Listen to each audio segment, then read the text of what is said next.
Good morning, students. Welcome to the video classes of MAVV Banswara.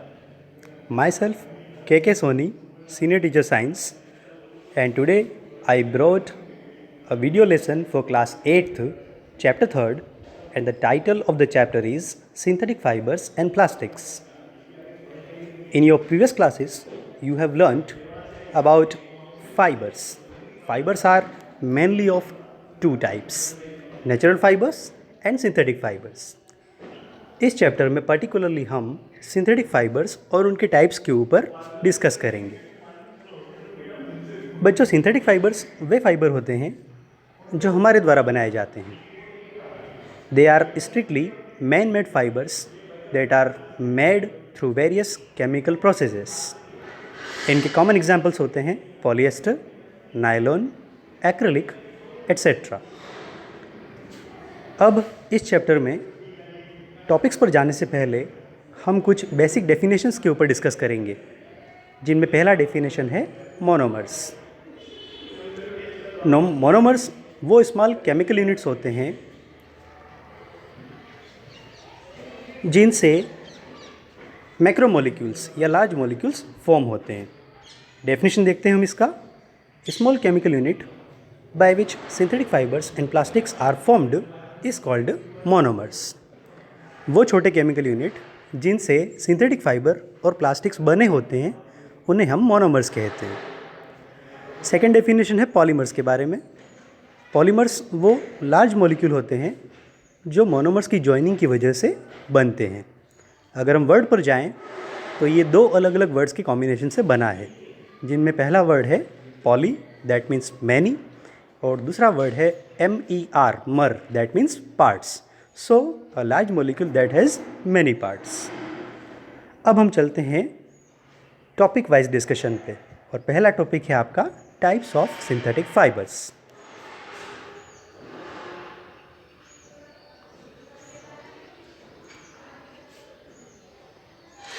First type हम लेंगे इसमें rayon. Rayon को artificial silk भी बोला जाता है। रेयॉन को बनाने के लिए वुड पल्प का यूज़ करते हैं, जिसमें एक प्लांट टिश्यू होता है जिसका नाम है सेल्यूलोज। क्योंकि सेल्यूलोज एक नेचुरल मटेरियल है और इससे होते हुए रेयॉन को फॉर्म किया जाता है, इसलिए रेयॉन को रीजनरेटेड फाइबर भी कहते हैं। रेयॉन को कुछ और नेचुरल फाइबर्स के साथ मिक्स करके इनसे रूटीन आर्टिकल्स बनाए जाते हैं।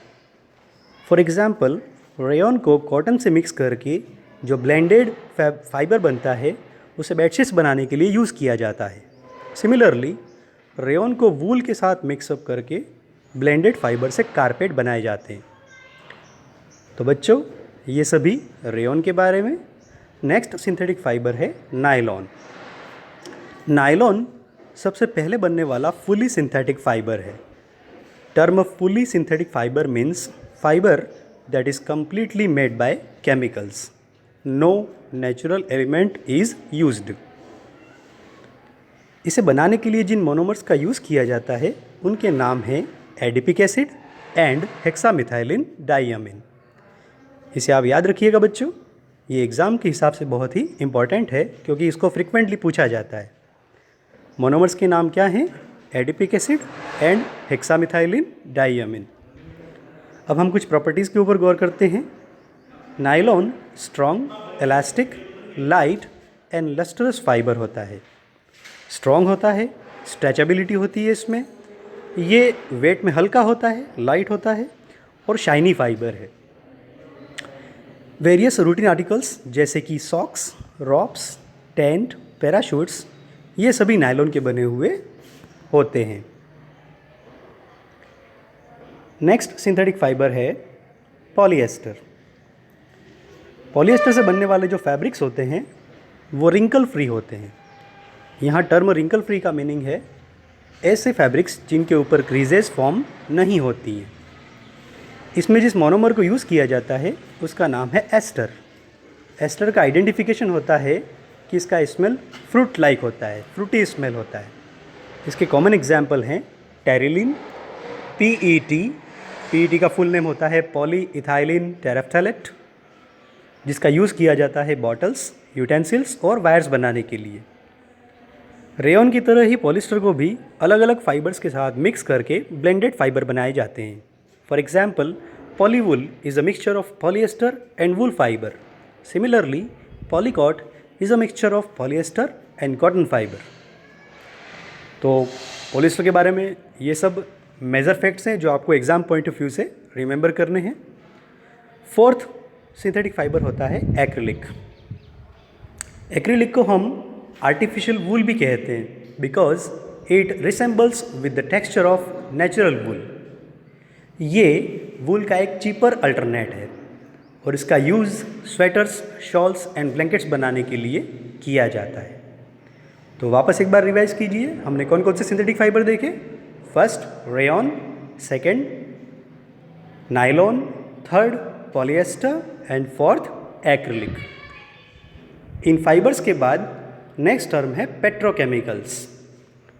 सिंथेटिक फाइबर्स बहुत सारे पेट्रोलियम ओरिजिन मटेरियल्स को रॉ मटेरियल मानकर तैयार किए जाते हैं। ये सभी पेट्रोलियम एलिमेंट्स एक टर्म के अंदर कंसीडर किए जाते हैं जिन्हें हम पेट्रोकेमिकल्स कहते हैं। सिंपली हम कहेंगे वो सब रॉ मटेरियल जो बेसिकली पेट्रोलियम ओरिजिन के होते हैं और जिनसे सिंथेटिक फाइबर बनाए जाते हैं। अब कुछ कैरेक्टर्स हैं जिनको हम डिस्कस कर लेते हैं जिनकी वजह से सिंथेटिक फाइबर्स का यूज़ आज बहुत ज़्यादा हो रहा है। First thing, they are more durable and affordable than natural fibres. ये नेचुरल फाइबर के कंपैरिजन में ज़्यादा लंबे समय तक चलते हैं, इनकी ड्यूरेबिलिटी ज़्यादा होती है और ये अफोर्डेबल हैं, ये चीपर होते हैं और आसानी से इनको ख़रीदा जा सकता है। They do not burn, actually they melt on heating. Synthetic fibres की बर्निंग नेचुरल फाइबर की तरह नहीं होती है। जब इन्हें गर्म किया जाता है, हीट प्रोवाइड किया जाता है, तो ये बर्निंग के इन प्लेस मेल्ट हो जाते हैं। मेल्ट होने के बाद इनमें बीड्स बनते हैं और इस रीज़न से इनको फ्लेमेबल एरियाज़ में नहीं पहना जाता है। थर्ड, इनकी जो कैरेक्टर है वो ये है कि ये जल्दी से ड्राई अप हो सकते हैं, इनको सूखने में ज़्यादा टाइम नहीं लगता है। कॉस्ट वाइज ये नेचुरल फाइबर के कंपैरिजन में चीपर होते हैं। ये नेचुरल फाइबर के कंपैरिजन में वाटर या स्वेट को कम एब्जॉर्ब करते हैं, इसीलिए ये कम कंफर्टेबल होते हैं नेचुरल फाइबर से।